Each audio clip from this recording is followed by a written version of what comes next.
ဘုံနဂါအဖွဲ့လုတ်တဲ့လူတက်တာအလောင်းဖြောက်တာဖမ်းဆီးနှိပ်စက်တာ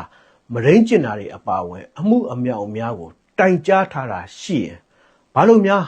အများပြည်သူကိုအမှုတွေချမပြတာပါလဲဘာကြောင့်အများပြည်သူတွေကအမှုတွေအများအပြားရှိတာကိုမသိရတာပါလဲထင်ထင်ရှားရှားအမှုအနေနဲ့အခုလောလောဆယ်ကိုကတုံးကိုတတ်လိုက်တဲ့အမှုပဲရှိပါတယ်အဲ့ဒီအမှုကိုလည်းယုံကြည်စိတ်ချရတဲ့တရားရေးအဖွဲ့အစည်းရှိမယ်ဆိုလို့ရှိရင်တရားခံတွေကိုထုတ်ပေးပါမယ်လို့ဘုံနဂါဘက်ကကြေညာထားတဲ့ဂျာကဘာကြောင့်ပြောဆိုဆွေးနွေးတာမရှိပဲအခုလိုဝင်တိုက်လိုက်ရပါတယ်တေချာတဲ့တစ်ခုကတော့ဘုံနဂါအဖွဲ့ကလူတွေကအဲ့ဒါလိုပြစ်မှုတွေကျူးလွန်ထားတာရှိတယ်ဆိုရင်တောင် NUG လက်အောက်ခံပကဖတွေ PDF တွေကျူးလွန်ထားတဲ့အမှုတွေလောက်တော့မများပါဘူး NUG လက်အောက်ခံဗိုလ်တန်မဏိတို့ကတော်လိုင်းရေးအဖွဲ့ကလူ21ယောက်ကိုတတ်ထားတဲ့အမှုတွေ NUG ကအရေးယူပြပါပြီလား NUG လက်အောက်ခံဝက်လက်ပကဖကဗိုလ်ကြားကြီးတို့ကိုစီးနင်းတိုက်ခတ်ပြီးတော့လူတက်တဲ့အမှုတွေအရေးယူပြပါပြီလား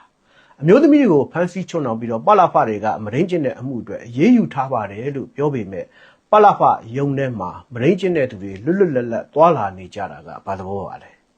မင်းကင်းပကဖခေါင်းဆောင်ကိုညိုမောင်က SRF အဖွဲ့ဝင်အမျိုးသမီးရဲဘော်မငိမ့်ကိုမရင်းကျင်တဲ့အမှုတွေအရေးယူပြပါပြီလား